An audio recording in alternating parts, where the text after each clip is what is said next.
علیکم دوستوں، میں ملک ذوالفقار تو سدے پہ میرا یوٹیوب چینل ملک ذوالفقار 11 آج ایسے ہے محفل میلاد ہوتے نیو سبزی منڈی حاجی فریاد صاحب کی دکان دے ہوتے بہت ہی زبردست میلاد تھی پہ خصوصی آمد حضرت عبداللہ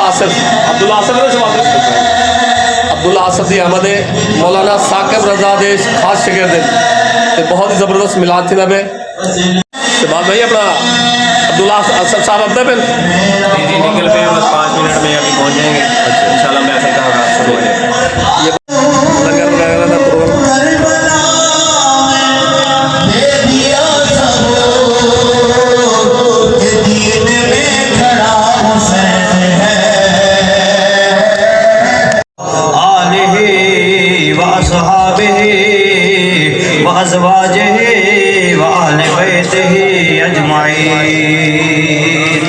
باواد بلند ملتے پڑھگن والصلاة والسلام علیکہ یا سیدی یا رسول اللہ وعلا آلکہ واصحابکہ یا حبیب اللہ. باواد بلند پڑھو الصلاة والسلام علیکہ یا رسول اللہ وسلم علیکہ یا حبیب اللہ. اے درود شریف اللہ وحدہ لا شریک خالق کل مالک کائنات رب لم یلد ولم یولد دی طرفوں ایک ایجا عظیم تحفہ ہے جڑا پڑھن دے نال قرآن مجید دی پوری آیت عمل تھی ویندے. آکھو جا سبحان اللہ. ایک لحظہ دی گال سبحان اللہ. اللہ وحدہ لا شریک خالق کائنات رب لم یلد ولم یولد. سبحان اللہ. کھانا لے بندے دا جنت دے وچ اونڈے نا دا ایک درخت لا چھڑے دے ایک سیکنڈ دے وچ ایک درخت جنت دے وچ. اے حضور علیہ الصلوۃ والسلام دے غلام واسطے انکاری واسطے کہہ دی کہیں بھولے چ نہ رہ ونجو.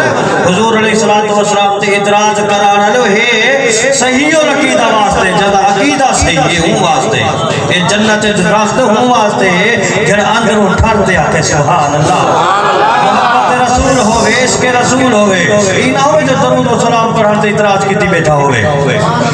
حضور علیہ الصلوۃ والسلام دے غلاموں حافظ مان صاحب کی تمہیں بھولا میں کچھ سے گالے ہے کہ جنہ بندہ اعتراض کرے نا اذان تو پہلے درود و سلام کیوں پڑھ دو کتنا لکھیا پہ صحابہ کرام نے پڑھیا حضور علیہ الصلوۃ والسلام دے دور چا انہاں کو پوچھو کہیں منع کیتا کہیں پڑھا تھے کہیں صحابی نے روکیا حضور علیہ السلام نے منع کیتا.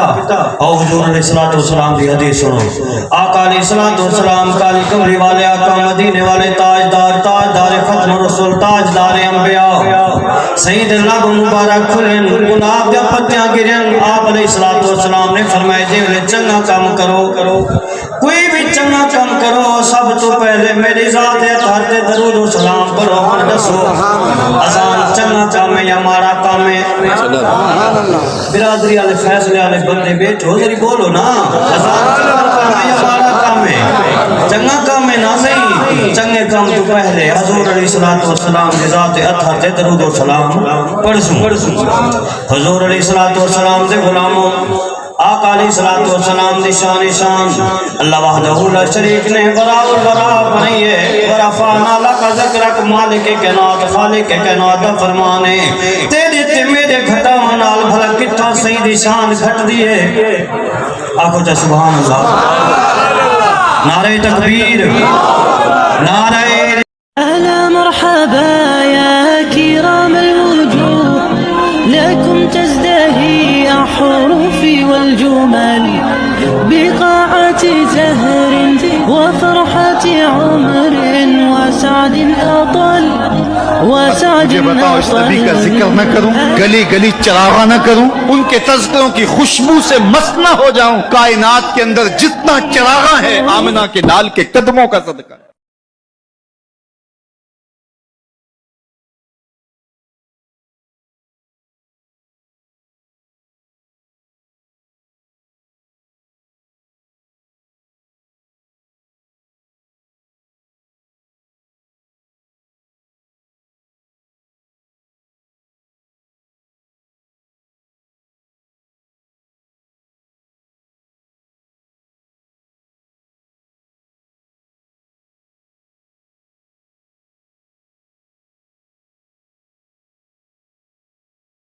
سے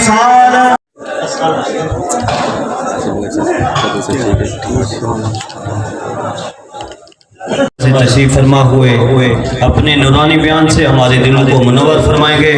بآواز بلند استقبالیہ نعرہ لگائیے. نعرہ تکبیر، نعرہ رسالت، نعرہ حیدری. عظمت صحابہ کرام، شان اہل بیت، تاجدار ختم نبوت، تاجدار ختم نبوت، تاجدار ختم نبوت. السلام علی سید الانبیاء والمرسلین. قال اللہ تعالی تبارک فی القرآن المجید والفرقان الحمید. وقضى ربك ألا تعبدوا إلا إياه وبالوالدين إحسانا. صدق الله العظيم. اللهم صل على سيدنا ومولانا محمد وعلى آل سيدنا ومولانا محمد وبارک وسلم. حمد و صلات کے بعد عزتوں کی مسند پر جلوہ فراز عالی مرتبت ذی وقار محترم محتشم علماء کرام اور واجب الاحترام ذوی الاحتشام برادران اسلام، السلام علیکم ورحمۃ اللہ وبرکاتہ. باتوفیق باری تعالیٰ مجھے اور آپ کو درس قرآن مجید کی سعادت حاصل ہو رہی ہے. اللہ کی بارگاہ میں دعا گو ہوں کہ اللہ تعالیٰ میری اور آپ کی شرکت کا ایک ایک لمحہ قبول فرمائے. آمین. ارشاد فرمایا وَقَضَى رَبُّكَ أَلَّا تَعْبُدُوا إِلَّا إِيَّاهُ، اور تیرے رب نے فیصلہ کر دیا کہ اس کے سوا کسی کی عبادت نہیں. سجدہ صرف اللہ کی ذات کو ہے اور وہی ذات اس بات کا حق رکھتی ہے کہ انسان کی پیشانی اسی کے آگے جھکے. وَبِالْوَالِدَيْنِ إِحْسَانًا، اور والدین کے ساتھ حسن سلوک کرنا. حقوق والدین کی اہمیت کا اندازہ قرآن مجید کے ان لفظوں سے لگایا جا سکتا ہے کہ اللہ تعالیٰ نے اپنی عبادت کے فوراً بعد متصل جس بات کا تقاضا کیا وہ والدین کے ساتھ حسن سلوک ہے. اس پر علماء نے گفتگو کی ہے اور کہا کہ انسان کے وجود کے دو سبب ہیں، ایک سبب حقیقی ہے اور ایک سبب ظاہری. سبب حقیقی ذات باری تعالیٰ ہے اور سبب ظاہری والدین ہے. تو پہلے جز میں سبب حقیقی کے حق کو بیان کیا تو دوسرے جز میں سبب ظاہری کی طرف توجہ دلائی گئی. ماں باپ کس قدر اہمیت کے حامل ہیں. میرے حضور تشریف فرماتے صحابہ بیٹھے تھے کہ دور سے ایک بوڑھی خاتون کو اپنی طرف آتے دیکھا. آقا کریم علیہ السلام کی نظر پڑی. میرے حضور اٹھ کھڑے ہوئے، میری ماں پکارتے ہوئے اور دوڑ لگاتے ہوئے ان کے قریب پہنچے. پھر کندھوں سے وہ چادر اتار کر نیچے زمین پر بچھا دی جسے میں اور آپ کائنات کا قیمتی اثاثہ سمجھتے ہیں. اپنی والدہ کو اس چادر کے اوپر بٹھایا، کان لگا کر گھنٹوں ان کی باتیں سنی، اور جب وہ بوڑھی خاتون خود اٹھ کر واپس جانے لگی تو کسی نے راوی سے پوچھ لیا یہ آنے والی خوش قسمت خاتون کون تھی؟ تو حضور علیہ السلام اپنی چادر ان کے قدموں کے نیچے بچھائی تو بتانے والے نے بتایا کہ تمہیں نہیں پتا، یہی تو حضور علیہ السلام کی رضائی والدہ حضرت حلیمہ سعدیہ سلام اللہ علیہ. سگی ماں تو سگی ماں ہوتی ہے. میرے حضور علیہ السلام نے تو دودھ پلانے والی ماں کو بھی اتنی عزتیں عطا کی ہیں. ماں باپ کیا ہوتے ہیں یہ زمانے کو میرے حضور علیہ السلام نے آ کر بتلائی. آقا کریم علیہ السلام تشریف فرماتے، ایک نوجوان حاضر خدمت ہوا، آ کر عرض کرتا ہے کہ حضور میں جہاد پہ جانا چاہتا ہوں، یعنی میں یہ چاہتا ہوں کہ میں ہاتھ میں تلوار پکڑ کر دشمنان خدا اور رسول کے اوپر ٹوٹ پڑوں اور اپنی جان جیسی متاع عزیز اس راہ میں نچھاور کر دوں. میرے حضور کیا پوچھتے ہیں، احیّن والدہ کا، کیا آپ کے ماں باپ زندہ ہیں؟ قال نعم، جی حضور زندہ ہے. قال ففیہما فجاہد، فرمایا جاؤ ان کی خدمت کرو، یہی تمہارا جہاد. سبحان اللہ. ماں تڑپ رہی ہو، بیٹا جہاد کرے یا تبلیغ، اللہ کا قرب نہیں ملے گا جب تک ساتھ میں ماں باپ راضی نہیں ہیں. اس قدر اہمیت ہے کہ یہاں تک ارشاد فرما دیا کہ جس کا باپ راضی ہے ہم ضمانت دیتے ہیں اس کا عرش کا رحمان بھی راضی ہے، سبحان اللہ. اور جس کا باپ ناراض ہے اس کا عرش کا رحمان بھی ناراض ہے. کائنات کی قیمتی متاع جنت تھی، کھینچ کر کے ماں کے قدموں کے نیچے بچھا دی. ماں باپ اس قدر اہمیت کے حامل، یقین جانیے ہمیں شاید آج تک اس بات کا ادراک ہی نہیں ہو سکا کہ ماں باپ کی خدمت انسان کو کہاں تک پہنچا دیتی. آپ نے علماء سے وہ روایت سنی ہوگی کہ حضرت موسیٰ علیہ السلام نے پوچھا تھا کہ مالک میرا جنت کا ساتھی کون ہے؟ تو کہا موسیٰ فلاں بازار میں چلے جائیے، وہاں پر ایک قصاب ہے جو گوشت کاٹ کر لوگوں کو بیچ دیتا ہے، وہ آپ کا جنت کا ساتھی. حضرت موسیٰ علیہ السلام چل پڑے کہ میں جا کر دیکھوں تو صحیح وہ کیا کرتا ہے. جا کر دیکھا تو عام سا قصاب تھا، گوشت کاٹتا اور لوگوں کو بیچ دیتا. ہاں جو ٹکڑا اسے اچھا لگتا وہ الگ کر دیتا. شام کو جب گھر واپس پلٹنے لگا تو اس نے الگ کیا ہوا گوشت پیک کیا اور وہ گھر کی طرف چل دیا. حضرت موسیٰ علیہ السلام بھی اس کے پیچھے ہو لیے. وہ گھر پہنچا تو جا کے شوربے میں کھانے کو تیار کیا، روٹی کے ٹکڑے توڑ توڑ کر بھگو بھگو کر نرم کرتا اور پھر محبت سے لقمہ بنا کر اپنی بوڑھی ماں کے منہ میں رکھتا. حضرت موسیٰ علیہ السلام اس کا یہ عمل دیکھتے رہے. پھر اس نے ٹانگیں دبائیں، خدمت کی. جب اٹھ کر جانے لگا تو اس کی بوڑھی ماں نے آسمان کی طرف دیکھا اور اس کے بوڑھے لب ہلے. بڑھاپے کی وجہ سے آواز زیادہ نہ پیدا ہو سکی. تو حضرت موسیٰ علیہ السلام نے پوچھ لیا کہ تیری ماں کیا کہہ رہی ہے؟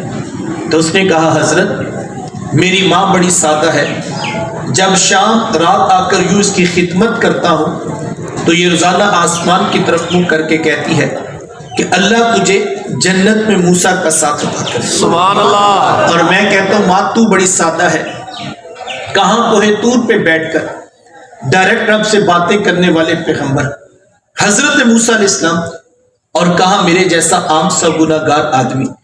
تو ماں یہ تو کوئی جوڑ ہی نہیں بنتا ہے، لیکن حضرت میری ماں بڑی سادہ ہے، یہ روزانہ خوش ہو کے مجھے یہی دعا دیتی ہے اور میں بھی اس کا دل رکھنے کے لیے آمین کہہ دیتا ہوں. حضرت موسیٰ علیہ السلام مسکرا پڑے. کہا تجھے پھر مبارک ہو، عرش کے رحمان نے تیری بوڑھی ماں کے لب قبول کر لیے، سبحان اللہ. اور تو ہی جنتوں میں موسیٰ علیہ السلام کے ساتھ کھڑا ہوگا. ماں باپ کی خدمت اتنا بڑا عمل ہے. علماء نے 3 باتیں لکھی ہیں اور کہا اگر کوئی چاہے کل قیامت کے دن اس کے ماں باپ اس سے راضی ہو کر ملاقات کرے تو اسے زندگی میں 3 کام ضرور کرنے چاہیے. میں اور آپ آج یہ 3 باتیں بطور سبق اپنی زندگی میں شامل کر لیں اور اس طرح سماعت کریں کہ ہم ساری زندگی ان 3 باتوں پر عمل کریں. ہلو. سب سے پہلی بات، کثرت سے ماں باپ کے لیے بخشش و مغفرت کی دعا کیجیے. ماں باپ زندہ ہو تب بھی، ماں باپ وفات پا جائے. ایک روایت میں ہے کہ جو شخص روزانہ اپنے ماں باپ کی بخشش کی دعا کرتا ہے، میرے حضور پاتے اس کے رزق میں کبھی بے برکتی نہیں آتی، اللہ اس کو رزق کی فراوانی عطا. اب دعائے بخشش کا انداز کوئی بھی ہو سکتا ہے. آپ کل کا ختم دلوائیں، چہلم کی تقریب رکھیں یا سالانہ برسی کے عنوان پہ لوگوں کو جمع کریں تو یقیناً یہ باعث سے برکت عمل ہے. لیکن اس مصروف ترین دور کے اندر کس کے پاس اتنا وقت ہوگا کہ وہ روزانہ سینکڑوں ہزاروں لوگوں کو جمع کرے اور پھر اپنے ماں باپ کے لیے بخشش و مغفرت کی دعا کرے. دوست احباب گاہے بگاہے احسان ثواب کی محافل کا انعقاد کرتے ہیں، لیکن روزانہ تو آپ یہ کام نہیں کر سکتے اور دعا تو روزانہ کرنی چاہیے بلکہ دن میں کئی مرتبہ کرنی چاہیے. علماء نے بڑی خوبصورت بات لکھی، کہا آپ کوشش کر کے محنت کر کے 5 وقت کے نمازی بن جائیں. یہ اتنا خوبصورت عمل ہے کہ بیٹے کی کوئی نماز پوری نہیں ہوتی جب تک وہ یہ دعا نہیں کر لیتا ربنا اغفر لی ولی والدی، کہ مالک مجھے بھی بخش دے، میرے ماں باپ کو بھی بخش دے. یہ بہترین وظیفہ ہے. ایک تو رب کا حکم ہے، سینکڑوں مرتبہ پڑھنے کی تاکید ہے، نہ پڑھنے پر سخت عذاب کی وعید ہے، اور دوسرا محبوب علیہ السلام کی بھی آنکھوں کی ٹھنڈک ہے اور تیسرا بیٹے کی نماز ہی پوری نہیں ہوتی جب تک وہ ماں باپ کے لیے بخشش و مغفرت کی دعا نہیں کر لیتا۔ نماز نماز نماز، آخری وصیت امت کے نام یہی تھی، لوگوں نماز نہ چھوڑنا، لوگوں نماز نہ چھوڑنا، لوگوں نماز نہ چھوڑنا۔ آج ہم دیکھیں ہم کہاں پہ کھڑے، 95% لوگ ہیں جو شاید عملاً نماز کا بائیکاٹ کر چکے، ہماری مسجدیں ویران ہیں اور ہمارے گھر قبرستان بنے ہوئے، جہاں کوئی شخص اٹھ کے صبح سجدہ کرنے کے لیے آمادہ نہیں، وہ گھر قبرستان نہیں تو اور کیا ہے۔ کیسا عجیب منظر ہوتا ہے صبح کے وقت ہمارے گھر کا کہ کوئی شخص اٹھ کے سجدہ کرنے کے لیے آمادہ نہیں، جبکہ صبح کے وقت تو گھر کے صحن میں اگے ہوئے درخت پر چڑیاں بھی رب کی تسبیح بول رہی ہوتی ہیں، اشراط الارض بھی بلوں سے منہ نکال کے اپنے رب کا نام پڑھ رہے ہوتے ہیں، لیکن یہ حضرت انسان لمبی تان کے سوئے ہوتے ہیں اور فکر ہی نہیں ہے کہ میرا پیدا کرنے والا خالق میرا موجود ہے۔ اور پھر صبح ایک دم انسان اٹھتے ہیں اور کوئی ناشتہ لینے جا رہا ہے، کوئی فصلوں کی طرف دوڑ رہا ہے، کوئی منڈی کی طرف دوڑ رہا ہے، کوئی دفتر کی طرف دوڑ رہا ہے، کوئی اسکول کی طرف، کوئی کالج کی طرف۔ کتنی عجیب صبح ہے کہ ہر کام کی فکر ہے۔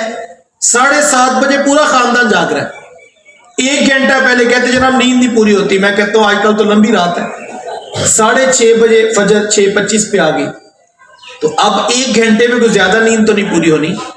صاحب یہ نیند کا مسئلہ نہیں، شاید کہ کوئی ناراض اتنا ہو گیا ہے کہ اس نے پیشانی سے سجدہ چھین لیا۔ اگر تم نہیں آنا چاہتے تو وہ تو پہلے بے نیاز ہے، اس کو تو ضرورت نہیں ہے، سارے انسان اس کا انکار کر دے اس کو کوئی پرواہ نہیں، سارے اس کے حضور جھک جائیں اس کی شان میں کوئی فرق پھر بھی نہیں ڈال سکتے۔ وہ تو اللہ الصمد ہے، وہ بے نیاز رب ہے۔ یہ میری ضرورت ہے، یہ میری ضرورت ہے کہ میں اس کے حضور جھک جاؤں، میں اس کو اپنا خالق تسلیم کر کے اپنی پیشانی اس کے حضور جھکا دوں۔ نماز نماز نماز، آخری وصیت امت کے نام یہی تھی، لوگوں نماز نہ چھوڑنا، لوگوں نماز نہ چھوڑنا، لوگوں نماز نہ چھوڑنا۔ آج ہم دیکھیں ہم کہاں پہ کھڑے ہیں، 95% لوگ میں نے کہا عملاً نماز کا بائیکاٹ کر چکے، ہماری مسجدیں ویران ہیں اور ہمارے گھر قبرستان بنے ہوئے۔ کاش ہم اس پر سنجیدگی سے سوچیں۔ میں اپنی زندگی میں دیکھوں 30-35 سال میرے بیت گئے، آپ اپنا محاسبہ کریں، 40 سال 50 سال 60 سال ہو گئے۔ لوگ بڑے فخر سے بتاتے ہیں جناب میں گاؤں سے آیا تھا، ایک شاپر میں 2 سوٹ کپڑے کے میں نے ڈالے تھے اور میرے پاس تو بازار جانے کا کرایہ بھی نہیں تھا، اب میں بہت بڑی منڈی کا تاجر ہوں، میں اتنا بڑا پلازا کھڑا کیا ہے اور لاکھوں کروڑوں روپے کی ٹرانزیکشنز میرے کاروبار پہ روزانہ ہوتی ہیں، میرا اڈا آباد ہے، میرا پورے شہر میں نام ہے۔